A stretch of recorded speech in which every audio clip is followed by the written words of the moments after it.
Hi, Duane Cofield, aka the Motivating Marketer, back again with some more marketing tips for you guys. Hope you enjoyed last week's videos where we talked about fine print marketers, and we also talked about doing what you can right where you are with what you have. We also talked about the 5-second rule with Mel Robbins. Hopefully you guys did your research and Googled her, checked her book out and also her TED Talk to learn about that. And this week, as promised, one that I'm really looking forward to, who's receiving your customers? Who's receiving your customers? Who do you have in charge of that? Who's your receptionist? Do they have a great attitude?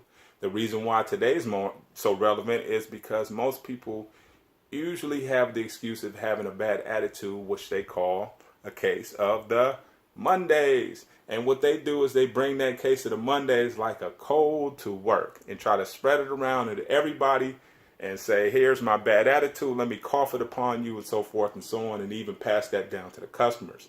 So something to be aware of. 3 different types of people who have the case of the Mondays usually are pretty identifiable. One person usually will have their head down as you walk in, and you're not important enough for them to start reading their chapter, checking that text message, whatever they're doing down, you're not as important as that. And then you have the person who just looks at you, literally just stares at you as if why did you come in here? And what do you want? That type of look. And then you also have the person who you exchange a greeting. Hi, how are you? I'm good. And then there's the awkward silence of, yeah, I'm pretty good too. Thanks for asking. And then the relationship usually starts off kind of rocky. So you want to be aware of those people. And also to know that that's not necessarily their fault. They're usually the person that you see, but that's usually brewed through stages and stages of management. And if management isn't keeping their eye on that customer service representative relationship or interaction, it can severely affect your bottom line over time. You'll start to see people eroding and saying, man, why do I have to deal with that? Sometimes you can get away with it if you have a superior product that nobody else can get, so you don't necessarily have to provide exceptional service.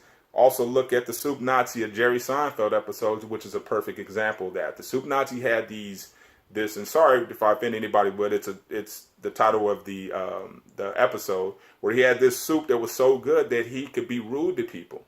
Well, if you don't have the Soup Nazi soup, you can't afford to be rude to people. You need to be on your best behavior. And it especially applies to drivers. Drivers, the guys you see on the freeway in the company trucks, dipping in and out of traffic, cutting people off with that big old thing on the back that says, how am I driving? 1-800-do-do-do-do-do-do-do-do, right? Cash them out, call them out, because the company probably has no idea that they're being represented like that. That this clown is driving around like a fool on the freeway, cutting you off, taking up 2 parking spaces at the grocery store, whatever the case, parking in an odd place where you can't get out, just being insensitive to people in general, so you know how they're treating the customer. So as business owners, keep your eye on your prize, which is your customer. Keep your eye on how they're being handled, who's handling them. Email, make sure they're not writing in caps, because that's yelling. Learn about things. Teach them over and over and over again, because it starts with their thought process. And that's how now we're moving into the motivational part. How are they thinking?